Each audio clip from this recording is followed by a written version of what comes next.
नमस्कार दोस्तों, मैं हूं राजेंद्र दुबे और आप देख रहे हैं स्वप्न यूट्यूब चैनल।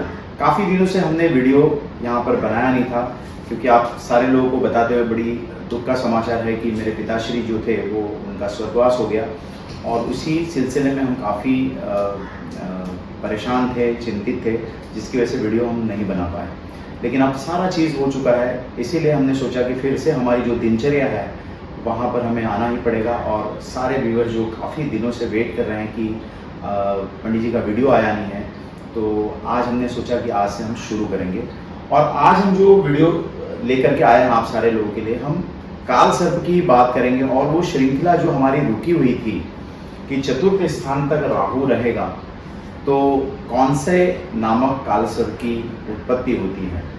अब हम बात करने वाले हैं आज हमारे चार्ट पर कि काल सर्प के 12 ऐसे योग बनते हैं जिसमें राहु और केतु के बीच में सारे ग्रह आ जाते हैं और अलग अलग प्रकार के काल सर्प बनते हैं और अलग अलग जो काल सर्प बनते हैं उसके परिणाम भी शास्त्रों ने अलग अलग बताया है, जिसकी वजह से जीवन में बहुत सारी परेशानियां आ जाती हैं। कुछ काल सर्प बहुत ही चमत्कारी परिणाम दे देते हैं, जीवन को एक तिनके से लेकर के एक शिखर तक की यात्रा भी राहु और केतु ये काल सर्प के द्वारा ही होती है। तो आज हम जो बात करने वाले हैं दोस्तों कि अगर आपने देखा होगा कुंडली में 1 2 3 4 तक की हमने राहु रहेंगे, तो हमने बात कर ली है शंखपाल तक की। अब हम बात करने वाले हैं कि अगर 5वें स्थान में आपका राहु हो, इस स्थान में राहु हो, जैसे ये 1 स्थान, ये 2, ये 3, ये 4 और ये 5, ये 6, ये 7, ये 8वां स्थान, ये 9वां भाग्य स्थान, ये कर्म स्थान, ये 11वां स्थान और ये 12वां स्थान। तो राहु अगर यहाँ होता है तो 180 डिग्री केतु यहाँ पर आपके विराजमान होंगे। ठीक है ना दोस्तों। तो ये जो राहु और केतु के अंदर ये जो लाइन आपको दिख रही है, इसके अंदर अगर सारे ग्रह हो तो काल सर्प योग बन जाता है, चाहे वो इस तरफ हो चाहे वो इस तरफ हो। तो राहु और केतु यहाँ पर अगर विराजमान हो 5वें स्थान पे, 1 2 3 4 और 5वें स्थान पर राहु हो और 11वें स्थान पर अगर केतु हो दोस्तों, तो क्या क्या परेशानी आती है। तो राहु अगर यहाँ पर बैठा हुआ है तो सबसे पहली बात होती है कि जो भी जातक होगा उसका एजुकेशन जो होगा वो थोड़ा खंडित होने की पूरी संभावना यहाँ पर आपको देखने के लिए मिलेगी। राहु ऑब्स्टिकल लेकर के आते हैं, पढ़ाई में परेशान करते हैं, बच्चे की एजुकेशन हो नहीं पाती है। और अगर आगे बच्चा अगर बढ़ता भी है तो जो 12वीं 13वीं 14वीं TY BCom है या उसके आगे की जो हायर एजुकेशन है उसमें कहीं ना कहीं अवरोध लेकर के आ जाता है, परेशान कर देता है और पढ़ाई में ऑब्स्टिकल्स आ जाते हैं। जैसे बच्चा पढ़ना तो चाहता है, उसने सारी तैयारी करके रखी है पूरे 1 साल की, जैसे ही उसके एग्ज़ाम नज़दीक आते हैं तो वो बच्चा बीमार पड़ जाता है। तो इसको आप क्या कहेंगे, बच्चे की भी गलती नहीं बोल सकते हैं। और जो एजुकेशन का जो समय है, जब उसकी पढ़ाई परीक्षा देने का वक्त है, वो भी तो एक डिसाइड होता है। तो इसमें आप किसकी गलती कहेंगे। ये तो एक नेचुरली एक प्रक्रिया हो जाती है जिसमें ये काल सर्प आपको परेशान कर देता है और अचानक से आपकी पढ़ाई जो है वो खंडित हो जाती है। कभी कभी पढ़ाई होने के बाद भी सोचते हैं कि हम 1 साल वेट कर लेते हैं, 2 साल वेट कर लेते हैं, आगे पढ़ेंगे, तो वो पढ़ाई वहीं की वहीं रह जाती है और जीवन में परेशानी आना शुरू हो जाती है। तो ये पढ़ाई में काफ़ी दिक्कत दे देता है आपके यहाँ का बैठा हुआ राहु। ये पद्म नाम का काल सर्प यहाँ पर बनता है। ठीक है।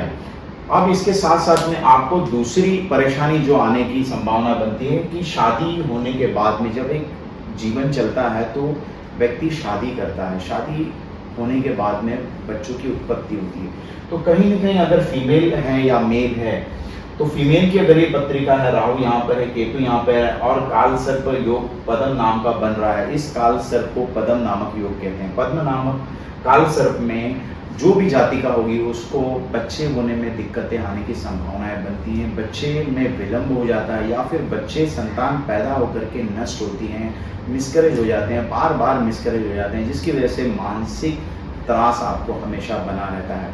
तो ये जो राहु है यहाँ का, केतु यहाँ का, ये बच्चों को लेकर के भी बहुत परेशानी दे देता है या फिर बच्चे हो तो जाते हैं लेकिन बच्चे की जो आगे की जो लाइफ होती है वो कहीं ना कहीं परेशानी से गुजरती है, कोई ना कोई उसके अंदर दिक्कत आ जाती है, मानसिक त्रास आपको सदैव माता पिता को इस पद्म नाम के काल सर्प से बना रहता है। बच्चा या फिर आपका हायर एजुकेशन के लिए कहीं आउट ऑफ इंडिया चला जाता है, फिर वो वहाँ का ही हो जाता है, बच्चे यहाँ पर आ नहीं पाते हैं, तो उसके वियोग में जो भी तड़प होती है वो पद्म नामक काल सर्प में देखा गया है। तो यहाँ पर बच्चों को लेकर के भी चिंताएं आ जाती है, और केतु यहाँ पर बैठने की वजह से आपको जो भी मित्र हैं वो मित्र सही तरीके से नहीं मिलते। मित्रों में कहीं न कहीं आपको एकदम परम मित्र आपको धोखेदायक परिणाम देने की संभावनाएं इस कुंडली में बन जाती है। तो कुल मिला करके अगर हम बात करें तो संतान को लेकर के, एजुकेशन को लेकर के, ये सारी दिक्कतों का सामना हमें यहाँ पर करना पड़ता है। अब इसके बारे में हम कहना चाहते हैं कि ये जो काल सर्प है इसके फायदे भी होते हैं कि व्यक्ति अगर राजनीति में प्रवेश करता है, या फिर जैसे इंदिरा गांधी थी, आपने देखा होगा कि उनके अंदर लीडरशिप क्वालिटी थी, तो उस प्रकार में अगर कोई जाति का या जातक जाना चाहता है तो राजनीति में ये जो पद्म नाम का काल सर्प है वो काफ़ी अच्छी ऊंचाइयां आपको दे देता है। बहुत मेहनत करना पड़ता है, मेहनत करने के बाद में सफलताएं आपके हाथ में आती है। इजीली आपके जीवन में कुछ भी परोसा हुआ मिलता नहीं है। इस प्रकार के पद्म नामक काल सर्प में ये सारी चीज़ें आपको देखने के लिए मिलेंगी।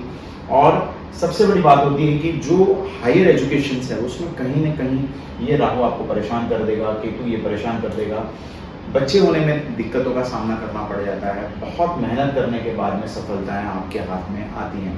तो कुल मिलाकर के पद्म नामक काल सर्प में ये समस्याएं आती हैं। अब अगर आपके जीवन में कुंडली उठा करके आप देखिए, ये ऐसे आपके काल सर्प योग बन रहे हैं, तो आपको कुछ विशेष सावधानियां बरतनी हैं, और सावधानी के साथ में आपको कुछ अच्छे आसान उपाय कर लेने चाहिए, जिससे कि आपके जीवन में जो आने वाली बाधाएं हैं या परेशानी हैं वो समाप्त हो।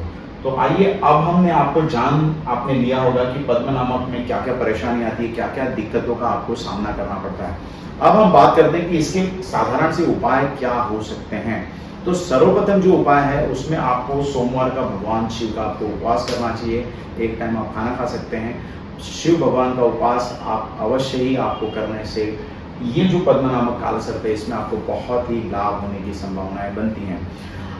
दूसरा है कि रोज ना कर सकें तो सोमवार के दिन या फिर प्रदोष जिस दिन हो उस दिन 11 माला आपको नमः शिवाय की आपको जाप करनी चाहिए, जिससे कि ये पद्म नामक काल सर्प थोड़ा घटता हुआ आपको अवश्य ही देखने के लिए मिलेगा।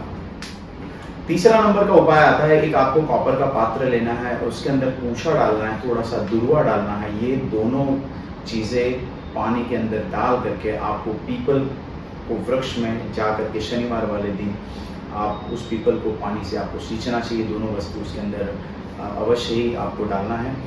और जब आप ये विधि करते हैं तो ये जो पद्म नाम का काल सर्प है ये बहुत ही आपको अच्छे परिणाम देने में सक्षम हो जाता है। चौथा उपाय पे आते हैं दोस्तों। चौथा उपाय है कि घी लेना है आपको। गाय के घी से पीपल के वृक्ष के नीचे आपको एक दीपक लगाना है और वहाँ पर प्रार्थना करनी है कि मुझे ये जो पद्म नामक काल सर्प है इससे मुझे काफ़ी आराम मिले, आशीर्वाद मिले। ये प्रार्थना करके अगर आप घी का दीपक लगाते हैं तो आपको बहुत आशीर्वाद मिलता है। आइए, सबसे लास्ट उपाय इसके हम जान लेते हैं कि मंदिर के अंदर आपको चूरमे का लड्डू बना करके आप किसी भी ब्राह्मण को या भोग दिखाते हैं तो ये जो पद्म नामक काल सर्प है इसमें बहुत आशीर्वाद मिलता है। जैसे जैसे चूरमे का लड्डू कोई भी व्यक्ति खा सकता है, तो जैसे खाएंगे तो आपके हाथों से एक पॉजिटिव ऊर्जा निकलती है और पद्म नामक जो काल सर्प है उसमें आपको बहुत आशीर्वाद मिलता है। तो दोस्तों, आपने आज जाना होगा कि पद्म नामक काल सर्प के क्या क्या ड्रॉबैक्स हैं, क्या क्या परेशानी आती है जीवन में, किस चीज़ों में आपको बहुत ध्यान देना पड़ता है, और लाभ भी आपने देखा, और साथ में हमने आपको कुछ अचूक उपाय दिए हैं। हम आशा रखते हैं कि ये अचूक उपाय आप करने के बाद आपका जीवन बहुत ही सुचारू रूप से आप आगे बढ़ सकते हैं, आपको बहुत सारी समस्याओं से मुक्ति मिल सकती है। इसके अलावा हमने काफ़ी एपिसोड बनाए हैं। जो भी लोग अगर देखना चाहते हैं तो हमारे पिछले एपिसोड में आप जा करके देख सकते हैं कि हम पूरे 12 एपिसोड बना रहे हैं। अब अगले एपिसोड में हम बताएंगे कि छठे स्थान में राहु और 12वें स्थान में केतु हो तो आपके जीवन में क्या क्या परेशानी आ सकती है और उसके लाभ क्या हैं, और कौन सा आसान सा उपाय है जिसको करने से आप काल सर्प को बहुत अच्छी तरीके से आप आशीर्वाद में परिवर्तित कर सकते हैं। तो दोस्तों, आज का एपिसोड हम यहीं पे करते हैं समाप्त। मुझे यानी राजेंद्र जी को इजाज़त दीजिए। धन्यवाद। नमस्कार।